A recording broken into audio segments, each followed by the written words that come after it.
घर के बड़े हॉल में सावित्री, ससुर नितिन और ननद कीर्ति आराम से बैठे हैं। तभी दरवाजे से पड़ोसन शोभना अंदर आते हुए, क्या बात है सावित्री, आजकल तुम बाहर दिखाई नहीं दे रही हो। अरे शोभना, आओ बैठो, बस थोड़ी तबीयत ठीक नहीं थी। और बताओ, तुम्हारी बहू के बारे में कुछ? नई शादी हुई है ना? क्या बताऊं, मैं तो धन्य हो गई हूँ। बस इतना सारा दहेज लेकर आई है कि घर में जगह ही नहीं बची। अच्छा, सच में इतना सामान आया है? हाँ, 2 सोफे हैं, बड़ी फ्रिज है, पूरा घर भर गया दहेज से। वो बहुत पढ़ी लिखी और बेहद सुंदर भी है। हाँ, बात तो सही है। तुम बड़ी भाग्यशाली हो कि तुम्हें बिन मांगे ही मोती मिल गए। तभी बड़ी बहू मेघा हाथ में चाय का ट्रे लेकर हॉल में आती है और सबको चाय देते हुए, नमस्ते आंटी, आप लोग चाय पी लीजिए।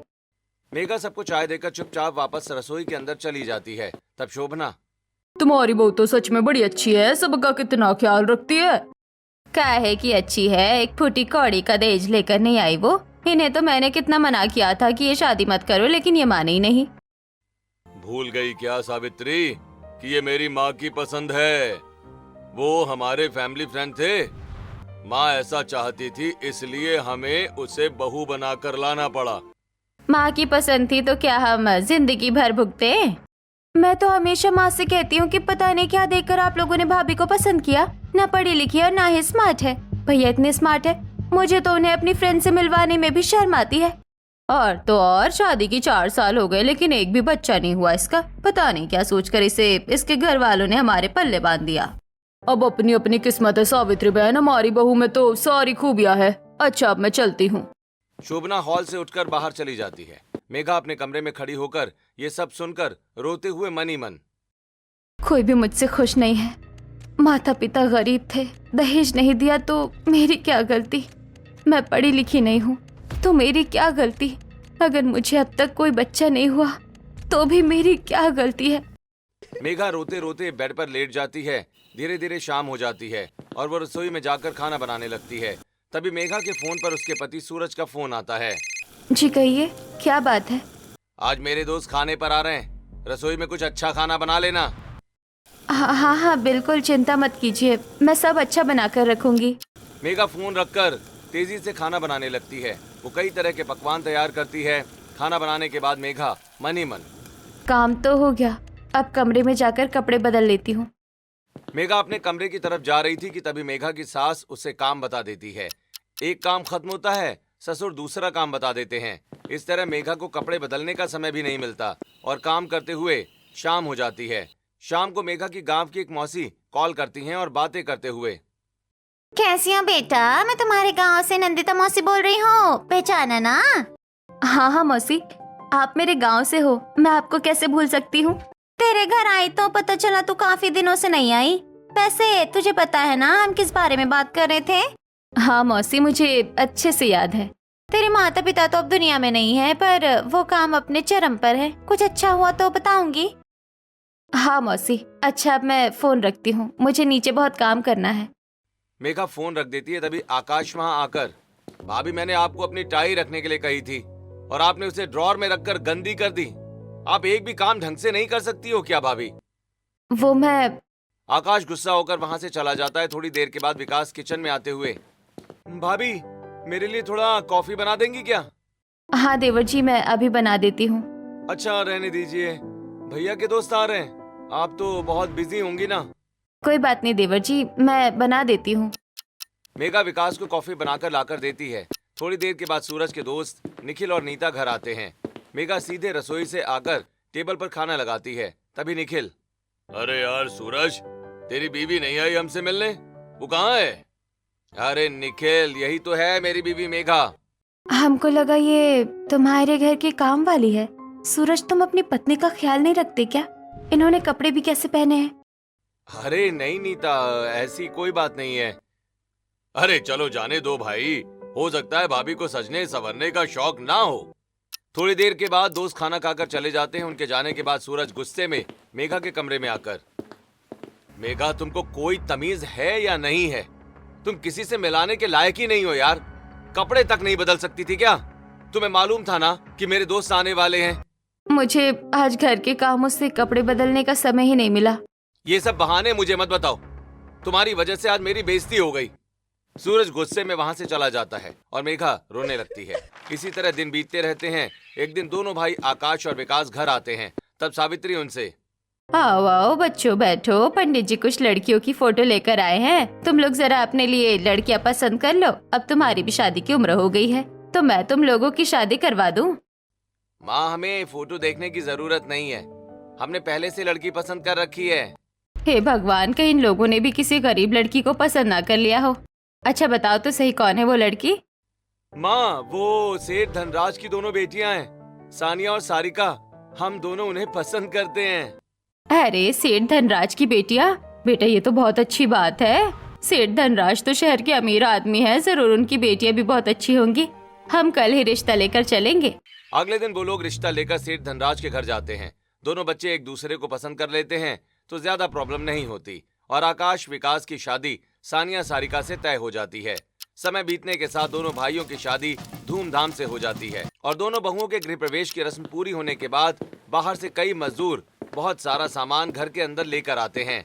उन्हें देखकर बाहर खड़ी सावित्री और कीर्ति, अरे भाई देख के उतारना, इतना बड़ा फ्रिज है, कहीं दाग न लग जाए। हाँ माँ देखो तो जरा कितना बड़ा फ्रिज आया है, हमारा तो पूरा घर ही भर गया। बाहर खड़ी पड़ोस ने दहेज को गाड़ी से उतरता देख आपस में बातें करते हुए, देखो तो जरा सावित्री की यहाँ कितना बड़ा फ्रिज, सोफा और आलीशान सामान आया है।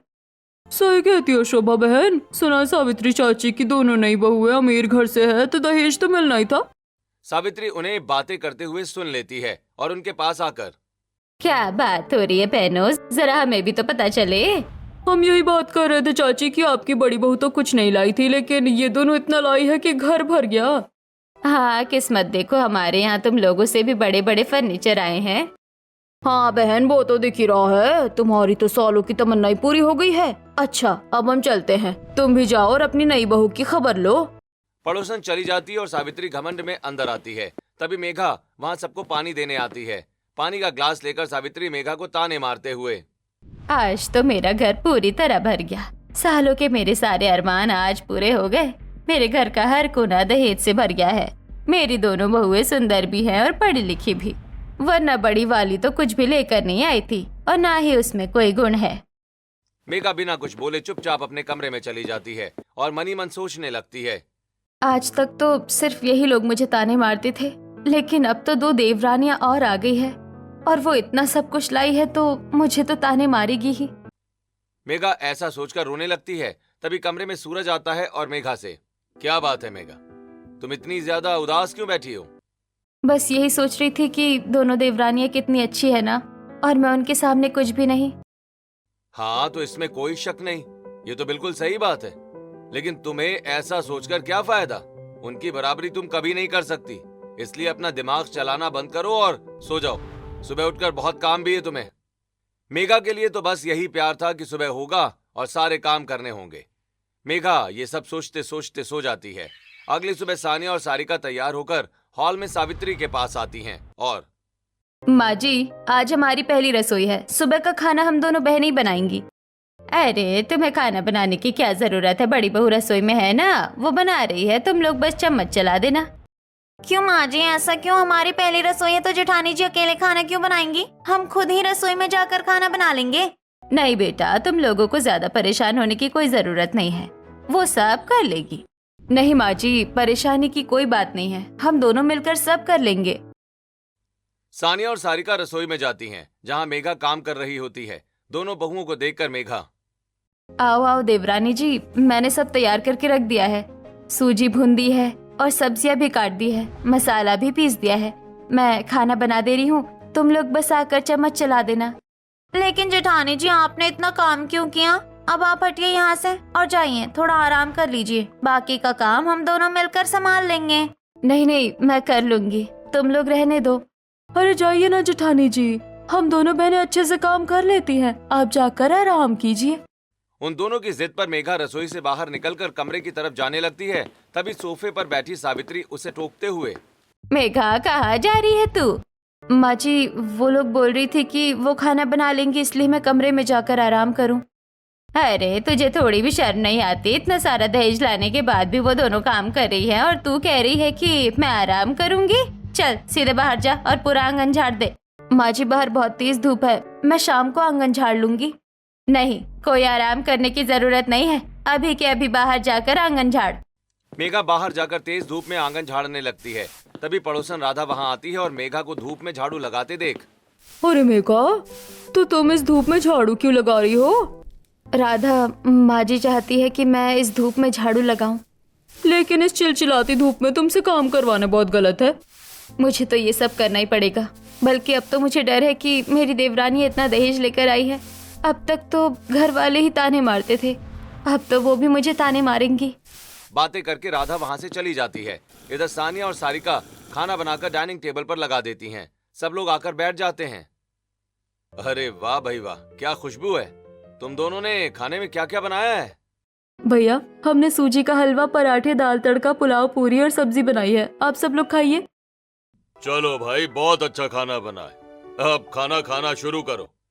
सभी लोग खाना खाना शुरू करते हैं। तभी सारिका, अरे जेठानी जी कहाँ है, नजर नहीं आ रही। अरे बहू, मेघा को मैंने ही बाहर आंगन में झाड़ू लगाने के लिए कहा था। आंगन में झाड़ू? माँ जी इतनी तेज धूप में क्यों? अरे वहाँ झाड़ू लगी नहीं थी, लोग आते हैं तो अच्छा नहीं लगता, लगाने दो, उसकी आदत है धूप में काम करने की।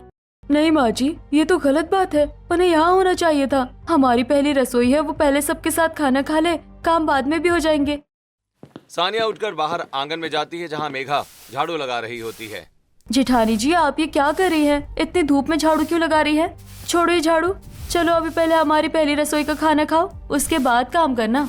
सानिया मेघा का हाथ पकड़कर अंदर ले आती है और डाइनिंग टेबल की कुर्सी पर बिठा देती है। ये देख सावित्री मनी मन, इस अनपढ़ को सिर पर चढ़ाने की क्या जरूरत है भला। जेठानी जी बैठिए और हमारे हाथ का बना खाना खाइए। नहीं नहीं, तुम लोग पहले खाओ, मैं बाद में खा लूंगी। अरे नहीं जेठानी जी, आप बैठो ना, हम सब साथ में खाएंगे। सानिया और सारिका मेघा को खाना परोसती हैं। सभी लोग खाना खाकर खाने की बहुत तारीफ करते हैं। सभी के खाना खाने के बाद सावित्री अपनी दोनों बहुओं से, ठीक है, तुम दोनों ने खाना बना लिया है, अब ये मेघा सारे बर्तन उठाकर धो लेगी। तुम दोनों अपने कमरे में जाओ, आराम करो। नहीं नहीं माँ जी, बर्तन तो हम दोनों खुद ही धो लेंगे। अरे कितना काम करोगी तुम दोनों। मेघा चल तू उठा सारे बर्तन और रसोई में जा। जी माँ जी, मैं बर्तन उठा लेती हूँ, आप दोनों कमरे में जाइए, मैं साफ कर दूंगी। मेघा बर्तन उठाकर रसोई में चली जाती है। सानिया और सारिका अपने कमरे में आकर बात करते हुए, सारिका, तुमने कुछ नोटिस किया क्या? माँ जी का बर्ताव जेठानी जी के साथ कैसा है? हाँ दीदी, मैं भी देख ही रही हूँ कि हमारी जेठानी के साथ अच्छा बर्ताव नहीं हो रहा है। ये लोग उन्हें कितना अवॉइड करते हैं, बिल्कुल एक नौकरानी की तरह बिहेव करते हैं। हाँ दीदी, और वो बेचारी कितनी खामोश और शांत शांत रहती हैं, कुछ बोलती भी नहीं। हम अमीर है तो क्या, हमें हमारे माता पिता ने अन्याय के खिलाफ लड़ना सिखाया है, खासकर एक बेबस बहू पर। हम चुप नहीं रहेंगे। हाँ दीदी, बात तो सही है, लेकिन अभी हम इस घर में बिल्कुल नए हैं, एकदम से कुछ बोल नहीं सकते ना। हाँ तुम ठीक कह रही हो, अभी हमें थोड़ा सही वक्त का इंतजार करना होगा। अगले दिन कॉलेज से कीर्ति की कुछ सहेलियां घर आती हैं। कीर्ति उन्हें हॉल में बिठाती है, फिर मेघा के कमरे में आकर, सुनो भाभी, मेरी सहेली आई है, जाओ उनके लिए जल्दी से कुछ अच्छा नाश्ता बना दो। हाँ कीर्ति, मैं भी नाश्ता तैयार कर देती हूँ। और सुनो, नाश्ता बनाकर छोटी भाभीयों के हाथ से भिजवा देना, तुम खुद सामने मत आना। क्यों कीर्ति, ऐसा क्यों? क्योंकि मुझे तुम्हें अपनी सहेलियों से मिलाने में बहुत शर्म आती है, समझी तुम? मेघा उदास होकर रसोई में जाती है और पोहा और चाय बनाने लगती है।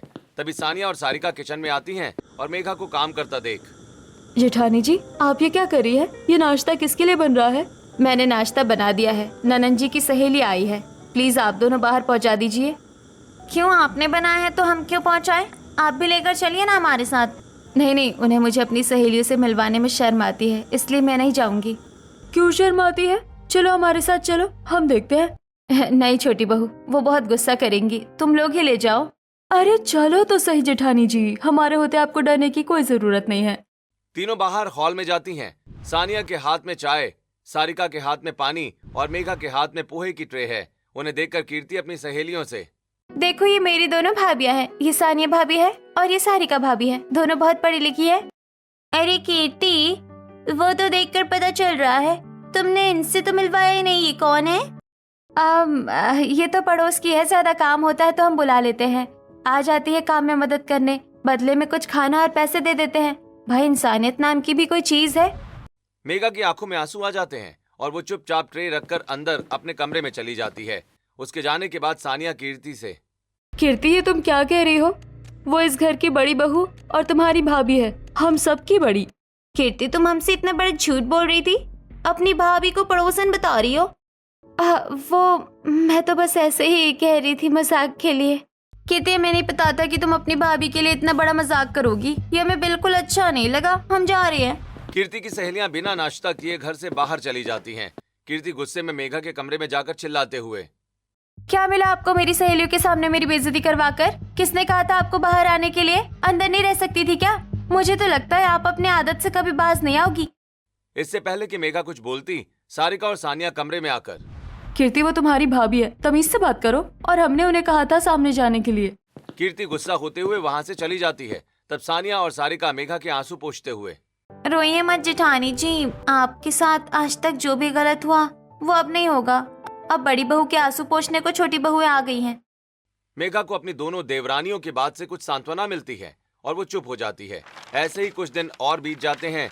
एक शाम घर आकर हॉल में बैठे सभी लोगों से, आज दफ्तर की तरफ से एक कपल पार्टी है, वहां सभी को अपनी पत्नी को लेकर आना है। भैया, तो फिर आप जेठानी जी को अपने साथ पार्टी में लेकर जाओगे ना? नहीं नहीं, मैं तो बस ऐसे ही बोल रहा था, मैं उसे लेकर नहीं जाऊंगा। क्यों भैया? जब कपल पार्टी है तो भाभी का जाना तो बहुत जरूरी है ना। उसे कपल पार्टी के लिए तैयार होना आता ही नहीं, कैसे लेकर जाऊं? ये सुनकर मेघा अपने कमरे में चली जाती है और बेड पर बैठकर रोने लगती है। सानिया और सारिका मेघा के कमरे में आकर, जेठानी जी, आपको रोने की कोई जरूरत नहीं है, आज आपको हम तैयार करेंगे। सानिया अपने कमरे में जाकर एक सुंदर सी ड्रेस लाती है और मेघा को उसे पहनाकर उसका हल्का मेकअप करके उसे तैयार करती है और हॉल में आती है। उसे देखकर सूरज बहुत खुश होते हुए, मेघा, तुम इतनी सुंदर भी लग सकती हो, वाओ, मैंने तो सोचा भी नहीं था। क्या बात है यार। ठीक है, तुम मेरे साथ पार्टी में चलो। भैया, आज तो सबकी नजर भाभी पर ही होगी। भाभी की खुशी उनके चेहरे पर छुपाए नहीं छुप रही। ले जाओ भैया, जल्दी से, जल्दी जाओ लेकर इन्हें। विकास मेघा को पहली बार अपने साथ बाहर ले जाता है और उसे अपने दोस्तों से मिलवाता है। वो दोनों साथ में खाना खाते हैं और रात को वापस आते हैं। ऐसे ही कुछ दिन और बीत जाते हैं। एक दिन रात के समय सब लोग हॉल में बैठे थे। नितिन अपनी जेब से दवाइयों का पत्ता निकालते हुए, अरे भाई, कोई जरा एक गिलास पानी लाओ, मुझे ये जरूरी दवा खानी है। मेघा रसोई से पानी का ग्लास लाकर नितिन को देती है। नितिन दवा खाने लगते हैं कि तभी कीर्ति दवाइयों का पत्ता देखकर, पापा रुको, ये दवा मत खाना, ये दवा तो पूरी तरह एक्सपायर हो चुकी है। क्या एक्सपायर दवा? अरे इस अनपढ़ बहू को घर में ले आए हैं ना, तो ये तो होना ही था। देखा, तुम दवा की डेट भी नहीं पढ़ सकती क्या? इतनी पढ़ी लिखी नहीं हो क्या तुम? लेकिन मैंने तो अलमारी से उठा कर दी थी। तुम पूरी तरह पागल हो। क्या तुम मेरे पिताजी को जान से मारना चाहती हो? हाँ। मेघा रोते हुए अंदर कमरे में चली जाती है। ये सब देखकर सानिया और सारिका को बहुत बुरा लगता है।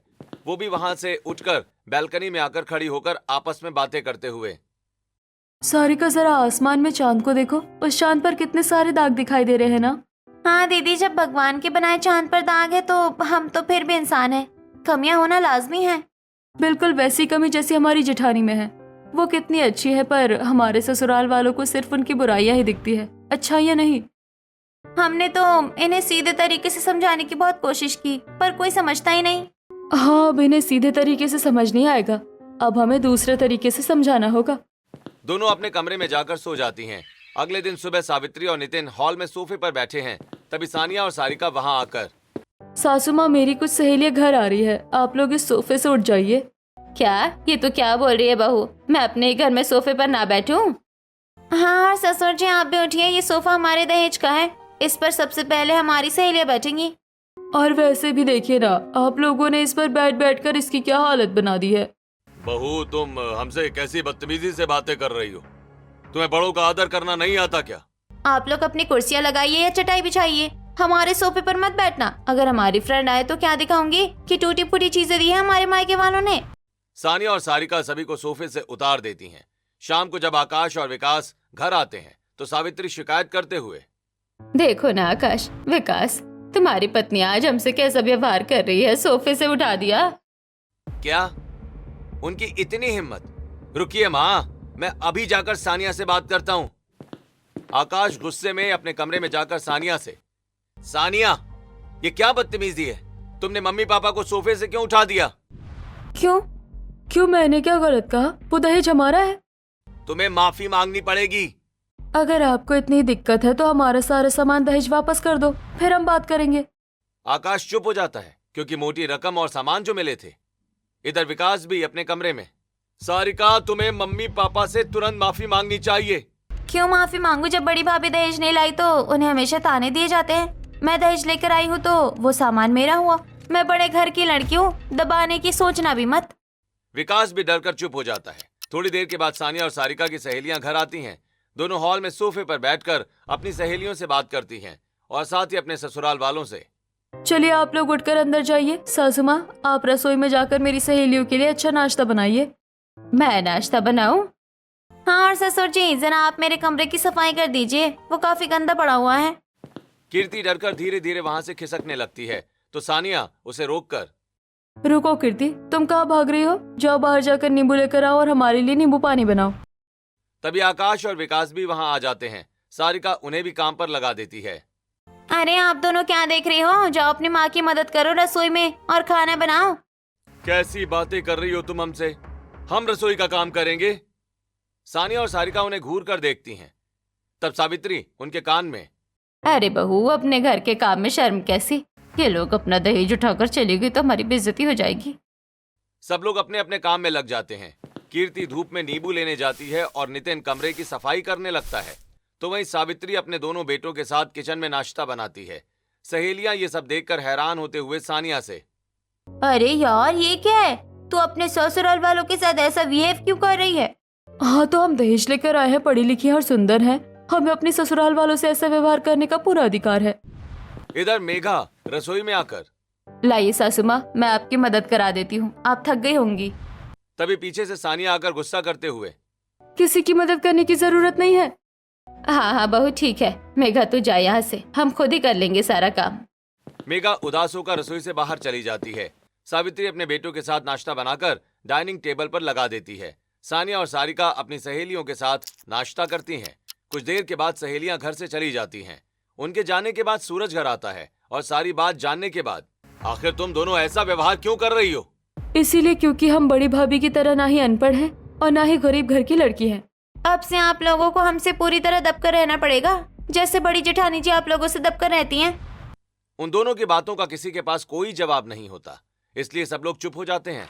इसी तरह कुछ दिन और बीत जाते हैं और छोटी बहुएं सबसे खूब काम करवाती हैं। एक दिन सानिया हॉल में आकर सावित्री, नितिन और कीर्ति को एक साथ आवाज देती है। सभी लोग दौड़कर हॉल में आते हैं। तब सानिया, चलो आज सब लोग छत पर चलो। ससुर जी आप छत पर झाड़ू लगा देना और सासू माँ और कीर्ति आप दोनों कपड़े धोकर फैला देना। तीनों चुपचाप छत पर चले जाते हैं। नितिन छत झाड़ रहे हैं और सावित्री कपड़े धो रही हैं।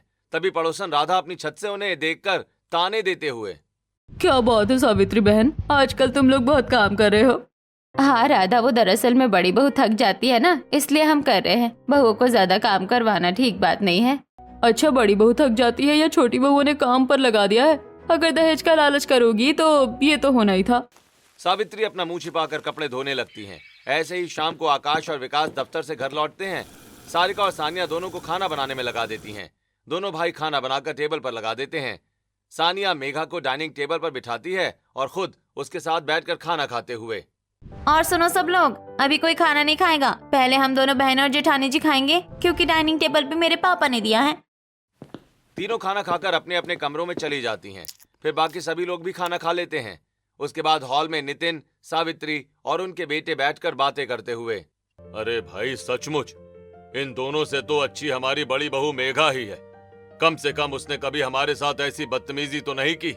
हाँ पिताजी, मेरी पत्नी भले ही कम पढ़ी लिखी है, दहेज नहीं लाई, लेकिन वो मेरा और मेरे पूरे परिवार का सम्मान तो करती है। भैया अब आपको समझ में आ रहा है, जब हमारी पत्नियां बिगड़ गईं, तब आपको बड़ी भाभी की अच्छाई समझ में आई। अगर ये एहसास पहले हो जाता तो शायद हमारी पत्नियां आज इस तरह का बर्ताव ही नहीं करती। इधर सानिया मेघा के कमरे में जाकर मेघा से, जेठानी जी आपने बहुत जुल्म बर्दाश्त कर लिया, लेकिन अब और नहीं। मुझे तो लगता था कि तुम दोनों आओगी तो मुझे ही ताने मारोगी, लेकिन तुम दोनों तो मेरे आंसू पोंछने आई हो। तभी मेघा के फोन पर गांव की मौसी नंदिता का फोन आता है और मेघा फोन उठाती है। हेलो बेटा, वो सारा काम हो चुका है तो चाहे तो एक बार आकर खुद चेक कर ले। नहीं मौसी, मुझे आप पर पूरा भरोसा है। जैसे ही काम हो जाए मुझे बता देना। मेघा फोन रख देती है। सानिया मुस्कुराकर अपने कमरे में आ जाती है। अगले दिन सुबह सानिया सबको हॉल में बुलाते हुए, सब लोग बाहर जाओ, जल्दी बाहर जाओ। सभी लोग हॉल में आते हैं। तब सानिया, मैंने अपने पिताजी से बात कर ली है। ये घर और प्रॉपर्टी मैं खरीदने वाली हूँ। ये क्या कह रही है बहू, तू हमारा घर खरीदेगी? तब तक सारिका और मेघा सबके सूटकेस लाकर बाहर फेंकते हुए, ये रहे आपके सूटकेस, निकलो इस घर से। अरे बहू ऐसा मत करो, हम कहाँ जाएंगे? और पतियों, तुम क्या देख रहे हो? तुम भी निकलो, हमारे पास पैसे हैं तो तुम्हारे जैसे बहुत मिल जाएंगे। क्या कर रही हो तुम? हम तुम्हारे पति हैं। पति परमेश्वर होते हैं। वो परमेश्वर ऊपर वाला है, तुम एक इंसान हो। किसने बनाया परमेश्वर तुम लोगों को, या फिर तुम ही मान बैठे? अभी निकलो यहाँ से। ये सब देखकर मेघा दरवाजे के पास खड़ी होकर जोर जोर से हंसने लगती है। मेघा, तू हंस रही है हमें इस हालत में देखकर? तू इतनी खुश क्यों हो रही है? अचानक सावित्री की आंखें खुल जाती हैं। वो देखती है कि वो अपने बेड पर लेटी हुई है और मेघा हाथ में चाय का कप लिए खड़ी है। क्या हो गया माँ जी? आप नींद में इतना क्यों चिल्ला रही थी? कोई नहीं हंस रहा आपको देखकर। लगता है आपने कोई बहुत बुरा सपना देखा है। लीजिए, आप चाय पी लीजिए। सावित्री कांपते हाथों से चाय का कप ले लेती है और मेघा वहां से चली जाती है। शाम को सूरज का फोन आता है और वो सबको पार्क में बुलाता है। सभी लोग पार्क में पहुंचकर बातें करते हुए, बेटा सूरज, तुमने हमें इस पार्क में क्यों बुलाया है? घर पर भी तो बात हो सकती थी। माँ, बात ये है कि सालों पहले जो हमने घर खरीदने के लिए लोन लिया था ना, वो लोन हम भर ही नहीं पाए हैं। क्या लोन नहीं भर पाए? तो अब क्या होगा? पापा, अब हमारा वो घर जब्त होने की नौबत आ गई है। बैंक वाले कभी भी आ सकते हैं और घर की वो दोनों बहुएं तो वैसे ही आग उगल रही हैं। अगर उन्हें पता चला तो पता नहीं क्या करेंगी। लेकिन अब इतने सारे पैसे अचानक कहाँ से आएंगे? लगता है हमें घर जाकर सबको सच बताना ही पड़ेगा। सब लोग थके हारे और दुखी मन से घर लौटते हैं। हॉल में सानिया, सारिका और मेघा बैठी हैं। हमें तुम सबको एक बहुत जरूरी बात बतानी है।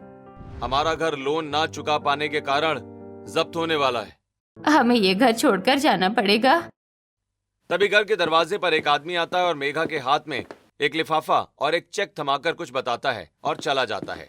मेघा वो चेक और कागजात अंदर लाते हुए, माँ जी, पापा जी, आप लोग रोना बंद कीजिए। ये देखिए, मेरे मायके की जमीन का मामला सुलझ गया है। जमीन का मामला? ये क्या है बहू? मेरी नंदिता मौसी गांव में इसी काम के लिए भाग दौड़ कर रही थी। ये पूरे 70 लाख रुपए का चेक है। मेघा वो चेक लेकर सीधे सावित्री के हाथ में थमा देती है और, आप ये पैसे रखिए और हमारे घर का सारा लोन चुका दीजिए। देखा सासू माँ, आप जिस बड़ी बहू को दहेज न लाने के कारण दिन रात ताने देती थी, आज उसी ने घर बचा लिया। हाँ बहू, मुझे अपनी गलती का एहसास हो गया है। मुझे माफ कर दो मेघा बेटा। माँ जी, आप इन दोनों को भी माफ कर दीजिए। मैंने छुपकर इनकी बातें सुन ली थी। ये सब तो मेरी भलाई के लिए नाटक कर रही थी। हाँ माँ जी, हमारा मकसद आपको दुख देना नहीं था, बस बड़ी भाभी का सम्मान वापस दिलाना था। हमारी तीनों बहुएं साक्षात हीरा है। हमसे बहुत बड़ी भूल हो गई थी। आज से सब मिलकर प्यार से रहेंगे। आज समाज में ऐसा ही होता। बहुओं के दहेज को, और दहेज ना मिले तो उसकी अमीरी को, और वो भी ना हो तो नौकर से बदतर जिंदगी मिलती है ससुराल में। बहुएं हमसे कुछ नहीं चाहती, बस थोड़ा सा प्यार, थोड़ा सपनों की आजादी, थोड़ा रिस्पेक्ट और ससुराल मायके दोनों को संग लेकर चलना। बस यही याद रहे। इसमें रोक लगाओगे तो हाल इस परिवार जैसा ही होगा।